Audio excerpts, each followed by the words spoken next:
Salut, eu sunt Tiani și bine v-am regăsit la un nou episod de pe acest canal. Astăzi ne vom juca Car Parking Roleplay împreună cu fratele meu Fabi. Salut! Bun, Stai un pic! Ați intrat pe Gamerul F!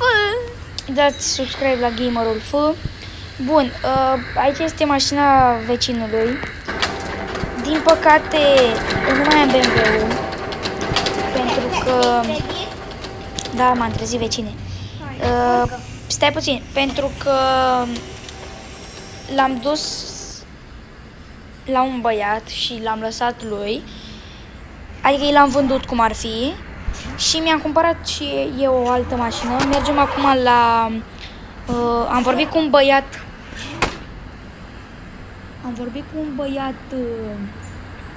acum câteva zile, de fapt aseară, după ce am închis filmarea de data trecută, am uitat să mai filmez când vorbeam cu el și am vorbit și mi-a zis să merg în parcarea subterană și să-mi iau mașina de acolo, că mi-a lăsat-o acolo.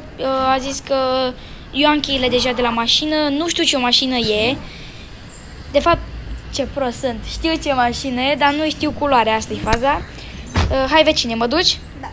Hai. Pe unde? Păi fă stânga. Că eu m-am culcat pe toaletă. Nu, să nu mergi tare. Hai să... Așa, ai stânga, să ieșim din cartier. Și vecinul meu diseară și cumpără mașină. Da, acum Așa. e o chestie care dai bani și îți alegi ei una de banii ăia. Așa și dai înainte. Da, dai, să zicem, 100 de lei și de banii ăia îți dă eu o mașină. Dai înainte. Stai un pic. Bă, vecine! Vecine... Păi n-are nimica. Aoleu, vecine! Hai, dai înainte, vecine. Fraților, și diseară eu am muncă și... Eu la fel. Cred că o să-l duc pe Fabi să-și ia mașina și eu o să merg la muncă. Și eu lucrez la Glovo. Stânga, Știa. Că știu și eu pe care. așa, și dreapta. Acum să vedem care e. A zis că e una albă. Cred că e aia, uite. Că e singura. Oh, bun, de uitați-o, fraților. Tot gele. Tu nu știi, vecine, nu știi că tu te-ai plecat. Uitați, fraților, tot gelez mi-am luat și eu. Pentru că îmi place mașina lui vecin și am să-mi iau și una ca lui. Dar mea arată mai fain. Păi tu ți-ai tunat-o, de-abia mi-am luat-o. Băiatul și-a făcut-o cum a vrut el, mai simplă, dar să știți că diseară când mă duc la muncă, pe ea o las la tuning. Și da, hai să mă urc în ea. Mamă, ce interior are. Fratelor, ce interior are. Pardon, mă scuzați că am ieșit din joc. Scuzați-mă. Hai să pornim. Mamă. Bă, nu mai pornește, vecine. Gata. Ce faci, mă, tu mai știi să pornești o mașină? Da. Dacă mi-am vândut BMW-ul, hai după mine, Bă, vecine. acolo era pe buton, arte pe cheie. Bă. Da? S-o cherez. Hai, Unde? dreapta ta. Lasă-mă pe mine în față. Dreapta ta. Unde? Așteaptă-mă și pe ăla. Așa. Hai, vecine. Faci dreapta după ce ieși din tunel. Și dai drept înainte. Mamă, cum suge, fraților. Văd că i-a pus și tobă popcorn. Așa cum îmi place mie. Vezi, să nu te tare, că și cata nu prea are frâne. Să faci dreapta acolo. Bă, dar ta de ce are frâne? Pe a mea e nouă. Băiatul a luat acum o săptămână mașina și nu prea a fost încântat de ea, că E model mai vechi. e model nou.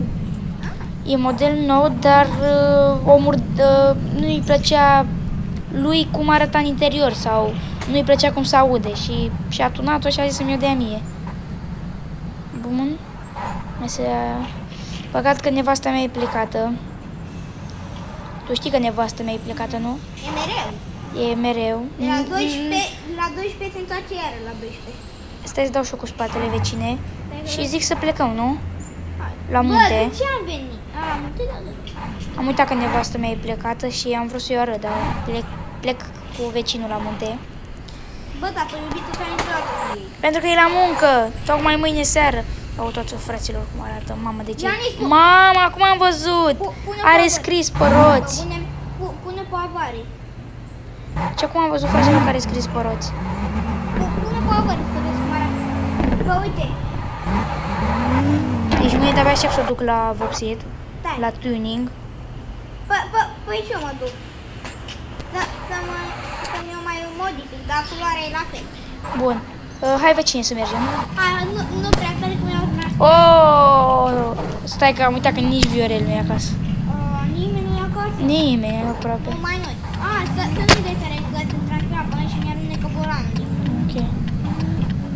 Da, dacă nu am mers tare cu tine. Bă, copilul, omul care nu spune ce știu ce face. Hai mă, vecine. Bun, hai să dăm. Nu tare. Ne vedem în capăt. Au, bine. Capăt. Vezi că eu am ajuns în capăt. Trebuie să facem dreapta. Tot am prins. Perfect. Facem aici dreapta. Vecine, ținte când prima mașină a făcut Dacia și încă o ai? Da, fraților, am avut o Dacie. Încă o ai. Încă o am. Mama are de-abia 30 de kilometri făcuți cu ea. E nou-nouță. Păi eu am 3000 cu ea. Tu cât ai? 33. Eu am 3000 cu ea. Bun. Deci, cum am zis, fraților, de seară merg la muncă. Merg cu dubița. Și eu voi merge cu Golf. Pe tu ții golf? Da, păi îmi dă mașina de aia pentru glow. Ah, da. Ca e Păi nu, că dacă te duci de seară să-ți cumperi vecinei mașina, Păi poți să te duci cu mașina ta. Nu cumperi. Să dă ție. E gratis, doar așa pentru știi? Nu, vecine, nu ai zis că de seară îți cumperi mașină? Ah, da. De ce? Păi și te poți duce cu ea, nu mai te duci să-i mai iei golful lor. Eu lucrez. Păi nu, că nu ne lasă să iei. Te duci tu cu mașina ta. Lasă-mă, cer eu cu ei și mă vor lăsa. Cred că îmi dau demisia de la firma aia și vin și eu cu tine la Food Panda. Glovo. La Glovo. Așa, Food Panda. Păi bă, nu mă mai deruta, că știam eu ceva cu Food Panda. Așa, tot văd de reclame cu Glovo și spune greșeală Glovo. Food Panda. Și nu cred că merg cu GLS-ul, că vreau să-l duc la tuning. Și cred că mai am ceva bănuți în portofel și cred că merg să-mi iau înapoi BMW-ul ăla. Păi, Da, alt model. Am văzut la un prieten al meu care are același BMW, dar alt model, altă culoare. mai fain. E un roșu și are niște axipilde cu are niște Bă, nu intra în mine. Da, un pic că... Stai să văd. Cine, uite. Și tu faci. Lasă vecine, hai că avem treabă. Trebuie să Deci mergem. mergem la munte, da? Da. Bă, păi tu cum vrei, mă, să urcăm noi cu astea joase? Te lovezi, Nu știu, vedem. Bă, o mașină, cred că îmi dă un că e manualarea de Jeep, știi? De Jeep. A, tu te duci să-ți iei Jeep? Da, pe e și una de mașini mici și de Jeep. Păi zic să ții mașină mică, că uite, vezi, mai dăm tare Păi pe nu, mă, autostradă. păi nu, că sunt alea care- Mamă, era să fac accident. Unde ești? M-am dat înainte. Înainte sau ai? Înainte. Păi mergi tu mai încet, eu nu mai te văd pe GPS, că te vedeam. Gata. Stai că m-am dus pe plin. Nu, că sunt bine. Nu, dar eu vin cu 200 spre tine, dar... Vezi că dai în sens giratoriu. Uite-l pe al meu. Cred că s-a stricat după ce i-am dat cu pumnul la mașina automată să conducă singură. Cred că s-a stricat atunci când i-am dat cu pumnul. Că nu mai mergea. Nu, acum câteva zile când eram singur și mă plimbam cu primul așa am dat un pumn. Vecine, nu mai am motorină, eu am motor. Vecine! Da. Ai dat în mine, vecine! Ia, pe ceva mașina. Păi hai în spate. N-are nimic am mașină. Păi zic că nu mai am motorină. Vezi să nu dai în mine. N-am dat. Doamne, fraților, nu știu ce a pățit vecinul meu, dar cred că a băut ceva. aseară. Uite, noi aici am mers în DAF 2, tot aici am băgat motorină și sunt aceleași motoarele, vezi? Tu mai ai motorină? Lasă-mă să bag eu. Păi stai că mie deja mi-a arătat resul. Tu apeși? De ce? Ne bagăm amândoi? Și-mi bagă? Și Eu nu acționez. tu ai full? Da. Asta atunci cu mine. Băi, nu mai ai bani, frate. Stai prima că avem 38 de lei la mine. Vino ca să-ți dau bani. Dă-mi un pic. Dă cât? Dă și mie 300, te rog. Hai. Hai, vino tu la mine încoa. Trebuie să-mi închid mașina. Și eu mi-am închis-o. Bă! Acum am dus și am și plătit. Dar doar 140. Nu că o să-ți dau bani. 300 dă și mie, te rog. Frumos.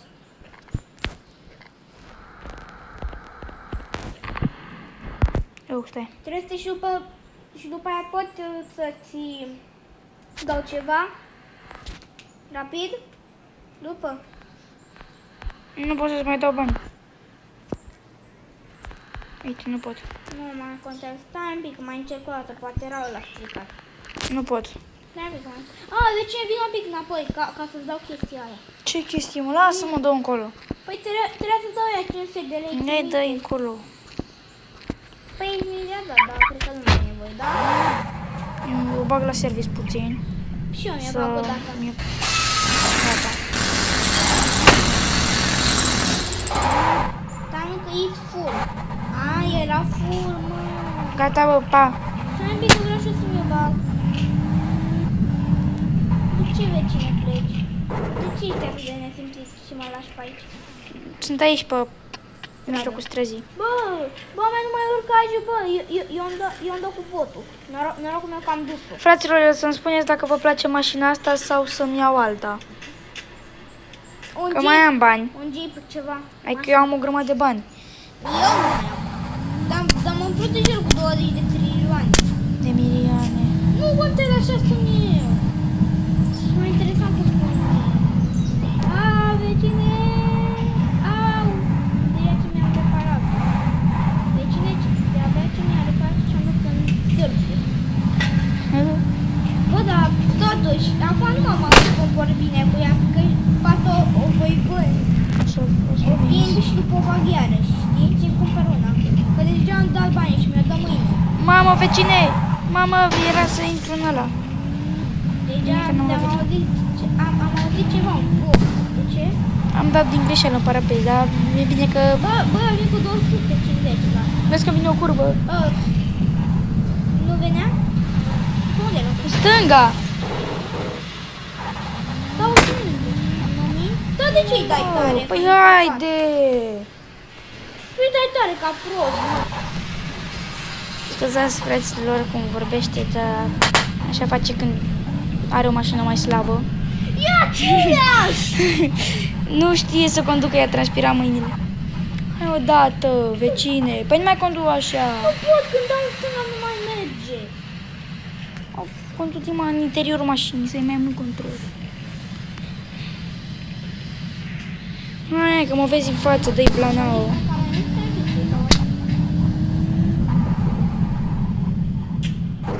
Hai, vecine, că ne-am... Bă, vecine! Da? Noi ne-am învârtit în cer, vecine! Ce ai făcut? Am condus 1 kilometru degeaba? Mamă, vecine, pe unde trebuia să o luăm, vecine? Vecine, pe unde trebuia să o luăm? Vine după mine, întoarce.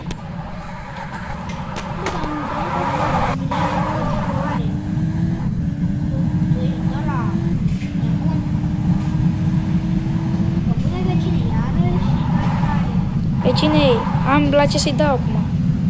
Da, păi Fraților, dacă vreți, pot să-mi vând GLS-ul și să-mi iau un Dodge. Deci, fraților, cred că diseară când plec cu fratele meu să-și ia mașină, cred că o să mă opresc la băiatul ăla și o să-mi iau Dodge-ul ăla, bă, la picior. Da, cât costa? mai știu, 50.000 de euro. Și eu l-am văzut. Era cu culoare roșie. Da, ăla. El arată bine? Da, era de pe ăla, de pe După Wish. Stai, pune frână că nu mai știu pe unde trebuie să o iau. Înainte. Dar vezi că vin curbe. Salut, eu sunt cam în spate. Zice că i-am dat cu 200 mai devreme. Nu mai știu spatele meu. 100 îi dau mai greu. Îi dau tare. Băi, era să iau un mare parapet. Mamă, ce am patinat, nu? Am intrat în sensul giratoriu și am patinat. Vecine! Ai lovit-o? Nu știu. Stai că mă vin acum. Doamne, fraților, și-a lovit vecinul, cred că, mașina. Ia uite-l. Uite, e aici o mică zgârietură dacă o vezi. Ce ai făcut, bă, Uite, vecine? aici o mică zgârietură, că am dat în copacul ăsta. Uite, o mică zgârietură, o vezi? Nu se vede la mine, că ai culoarea asta ciudată. Eu văd. E o mică zgârietură, hai. Bă, uite-te unde m-am urcat eu, bă. Eu m-am urcat La acolo. pasager. Lângă eu stăpânit ca ăla, bă, uite, era în dreapta. Uite. Mă duc ăla, vecine. În cealaltă parte, sens? Dă-i sensul, fă sensul. Adică. Adică mai nu intra pe acolo, cred că mă vezi, nu? Da. Bă, e rău că eu te văd pe ăla, știi? Pe cam un mic televizor. Și vede toate mașinile de lângă și de la 2 km. Da, dar tu ești alb și ăsta e alb, știi? Mamă, vecine, știi drumul? Nu. De ce? Păi nu mai te duce așa. Păi pe mă duceam cu 300 la oră. Da, frânele sunt bună. Bă, vecine. Mamă, cu s-a auzit. Tabi, că vin tu cât ai la oră, vecine? Eu merg ușor, am 150, 200, 220, 300, 350. Am 300. Oh. Tabi, că eu am văzut una când am auzit. Ok, am apăsat din greșeală pe ăla și m-a dat de la... Bă, ai trecut. De ce? Ești pe partea elaltă. Pe sensul celălalt, că am apăsat din greșeală pe ăla. Băi, fumul ăla, îl ții minte. De cine aștept până unde se termină fumul? Aștept? S-a terminat la mine. La tine? Da. Da, băi, un pic mai față. Am trecut. N-ai trecut. Acum. Bă, eu mă duc cu 360. Tu te duci, dar eu o să fac undeva dreapta și tu nu. Deci un pic mai e mult. Mai e mult? Nu. Gata, 400, gata. 410, mamă, mai pot să nu fac stânga dreapta. Deci trecem la al doilea pod. Problema? Nu vecine.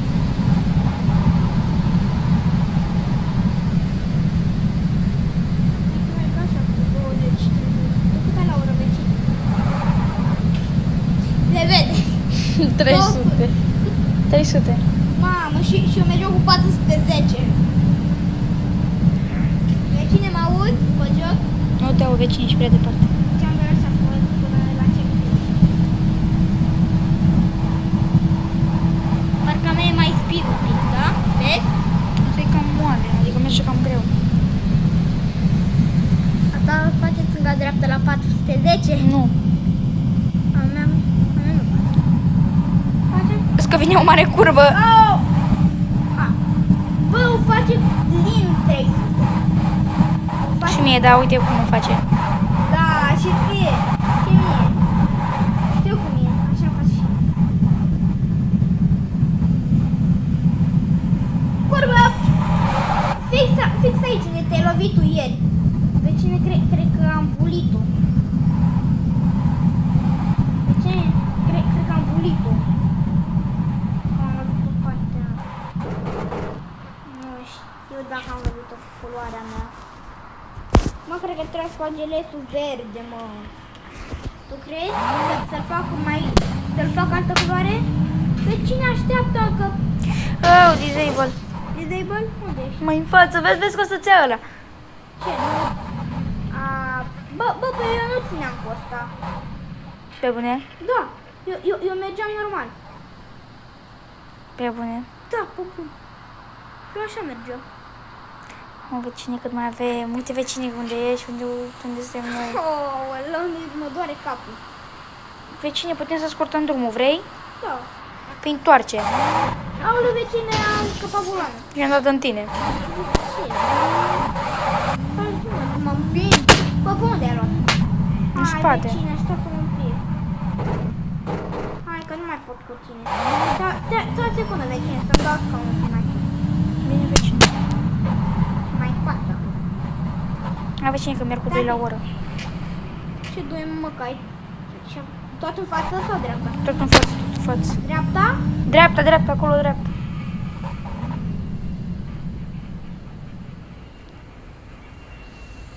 Mamă, sunt... Vezi că vine să giratoriu. Vecine... Suntem în dastonul. Da.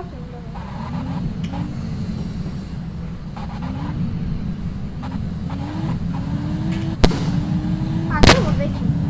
Aoleu, vecine, pe unde am luat-o? Au! Mamă, era... Tu, pe unde ai luat-o, vecine? Am făcut dreapta pe pod. Dreptul înainte. Să dau pe Florină, că sunt aproape pe minus. Tu ești? Cum, vecine? Sunt aproape pe minus. Păi, eu i-am dat acolo cu 400 și mi s-a consumat. E aici o benzinărie. Tu unde ești? Tot la ea? Nu. Da, asta baci full-ul. Stai la coadă.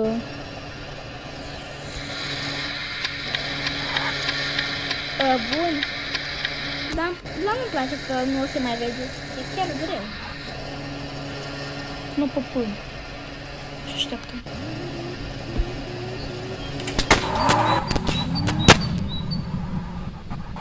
Se vede cu lag, mi s-a încălzit telefonul, fraților. Mie nu prea. E puțin, dar mai duce. Și la mine zice. Dar când am oprit filmarea, că mi s-a închis, că nu mai am loc în telefon de filmări, atunci s-a lăsat moale și era rece. Ce faci vecin? Stai că am uitat că tu... Fraților, am uitat de vecinul în benzinărie. Am uitat pe vecinul în benzinărie. Hai, vecine, cum mă prinzi, ai mașină sport. Păi asta prinde mai greu, da? E problema că uite-te unde ești, unde sunt eu. Dă-i drept înainte. Eu. Am făcut accident, vecine. Din acum. Și sper că fac și aceeași boală. Mamă, vecine, ce a făcut mașina? Mamă, unde ești? Stă acolo, sunt pe câmpul ăla. Mai trage. Păi ne întoarce că la benzinărie era un ăla. Ia uite, vecine, cum arată mașina mea. Stai un pic. Vai de viața mea, Doamne! Ce i s-a întâmplat?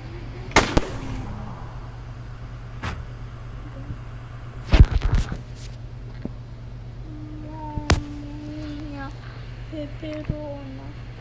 Da. Mamă, vecine, am mers eu cu viteză, m-am luat eu după tine. Păi, ce mai facă? Și dau eu tău. Te întorci și pe Stai. Te pui de curul? Ce? Te pui de curule? Nu spune dacă te pui. Nu, cred că te pui tu, că nu ești așa bută. Ce, pe aici? Ce, mă? Mamă, vecine! Patinează rău de cur. Tu ai motor pe ea? Patinează rău de cur. Lasă-mă, vecine, că sunt supărat rău. Patinează de cur. Pe cur că noi pe munte, că mie patinează de mor. Și te lasă-mă că sunt supărat, ți-am zis. Am lovit mașina. Vezi că tot să stăm la service. 3 ore? Sigur are service aici? Da, are și serviciu acolo în spate. În spate de tot? Da. Uite acolo, în dreapta. Doi. Are aici. Service. Că aici merg eu de obicei când merg în dastunul. Da? Pardon, da, acolo merg. Ce timp face? De jumătate de oră, văd că mi-a făcut repetate. Dacă vin ușor, că mi-e frică. Păi, eu stau aici, pe voie. Stai acolo pe voi. Dar nu prea se văd avariile. Hai că le scot. Dar e ușor, parcă merge ușor. Mergeam cu 200 de ușor. Uite, handicapatul cum merge.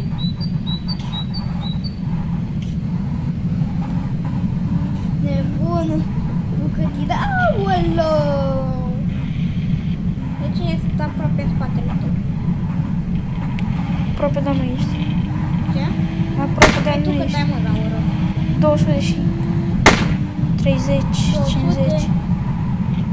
240.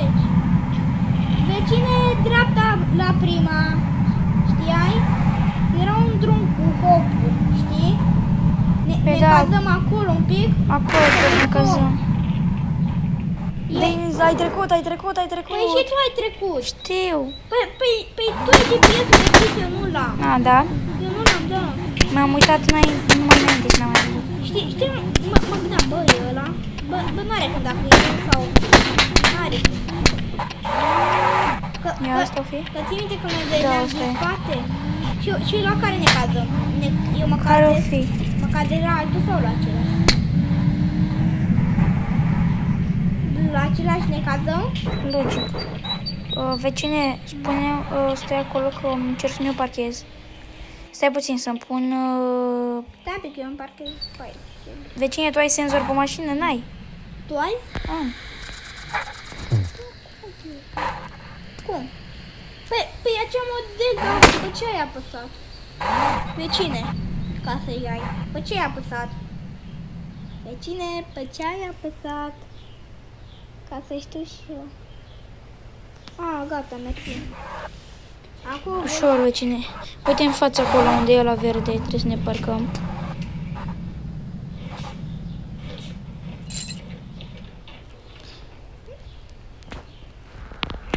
Aici? Gata, vecine, mi-am băgat-o. Bag ușor în spate, dar lasă și mie loc ca să pot să-mi deschid și eu portbagajul dacă e diseară. Dar ia să vedem că prindem loc aici. Când Vecine, dar mergem nu... seara, mergem, plecăm? Nu, acum lasă, ne cazăm. Păi stai mă, Uite. că... Vecine, Uite păi mi-e somn un pic. Da? Da, mi-e somn. Știi că acum nu mai e cu oameni să mai cumperi oamenii, te dai doar bani. Scrii în chat 6.000 și dai acolo bani, știi? Că noi nu prea mai avem prieteni cu care să ne jucăm. Mamă, că ți bani bagă vecine, bă. Bă, nu. Azi nu. 900.000, pardon. Hai să mergem, vecine. Și când ne întoarcem, ne plecăm? Stăm aici? Nu mai pornește janghina mea. Pardon, sufletel. Hai, vecine. Chiar te reuși să te sping eu de la cur. Stai mic, vecine. Așteaptă-mă. Să vin. Vecine. Ușor că aici s-ar putea să o atingem. Unde ești? Da. Eu mi-am atins. Deci v-am zis, fraților, diseară o duc în service, merg să-mi cumpăr alta, îmi iau Și la fel. Doge-ul ăla, nu o să mai filmez cum mă duc după el, că nu are rost, o să-l iau și o să mă duc. Uite, vecine, fă dreapta pe aici Unde? și să-l duc acasă. Că e în spatele tău. Faci dreapta aici, o să mă vezi. La prima? Da, Păi de ce? faci dreapta cum zic eu. Așa că nu mai are rost să mai pierd timpul. Vecine, că pe aici e frumos. Unde? Aici? Da, cred. Uite, chiar. Am dat puțin cu bara. Puțin. Puțin cam tare. Și după vezi că trebuie să faci dreapta. Așa am dat. După trebuie să faci dreapta, vecine. Și dai blană că am dat în autostradă. Vezi că vine o vamă de asta. Păi stai, un pic, că dau prin vama. O rup vama. Am lovit geleu, dar nu s-a lovit. Și mă să vezi mare pagubă. Stai, vecine, că am intrat așa. Cât mai avem? Mai avem puțin? Mai avem ceva. Nu prea mult. Frână.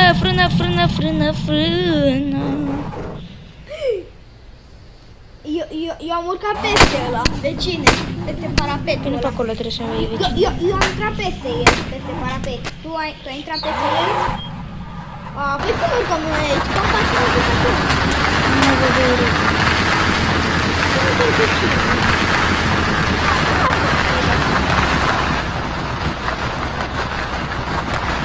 De cine cum e tare?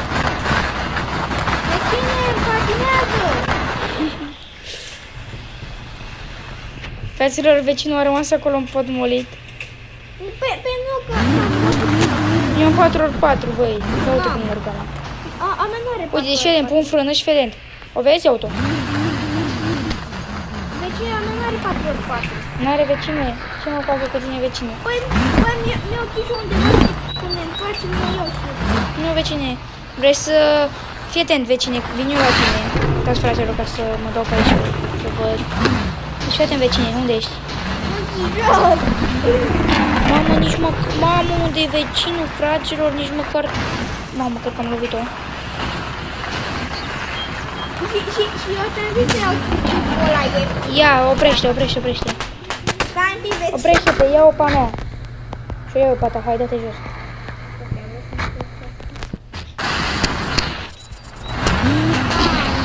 Ia lui vecinul. Vecine, ce faci? Pe bune? Am ieșit din greșeală. Fraților, am ieșit din greșeală din joc. Am ieșit din greșeală din joc.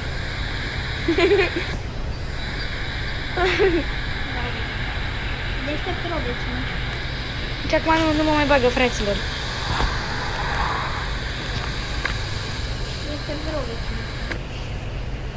Uite, vecine, că urcă. Vecine, dar pe mine nu mă mai bagă. Nu și tu, vecine. Te dăm de la munte.